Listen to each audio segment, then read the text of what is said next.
आईची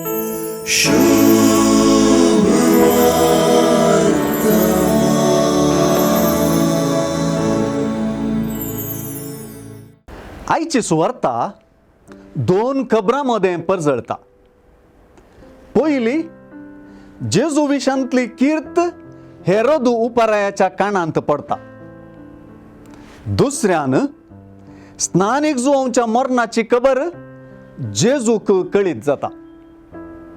पयली खबर दुसरे खबरेक पूरक जाता आणि दुसरी खबर पयले खबरेंतले अंत्य सुचयता.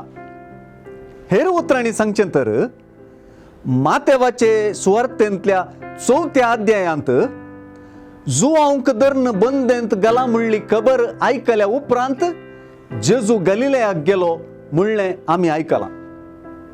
17व्या अध्यायांत स्नानीक जुवांच्या मरणा उद्देशी जेजू अशें म्हणटलो, पूण हांव तुमकां सांगतां, एलिया येदळूच येवन जाला, पूण लोक ताका वळखूंक ना आनी तांणी आपणाक जाय तशें ताका चलयलां.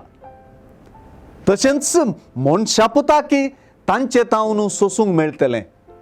म्हणजे स्नानीक जुवांचें मरण जेजूच्या अंत्याक सुचयता वा पूर्व सूचन म्हणले परी आसा. लेवी शास्त्र पुस्तकांतल्या 18व्या आनी 20व्या अध्यायांतलीं उतरां भोव स्पश्ट तरान अशें सांगतात, तुवें तुज्या भावाच्या बायलेचें विणगेपण उगडचें न्हय, कित्याक तें तुज्या भावाचें विणगेपण. जो आपल्या भावाचे बायलेक आपली बायल करून घेता तो व्यभिचार करता. ताणें आपल्या भावाचें विणगेपण उगडलां आनी ती निसंतान जावन मरतली. स्नानीक जुवांवन हेंच दाखोवन दिवन जीव दिवचो पडलो.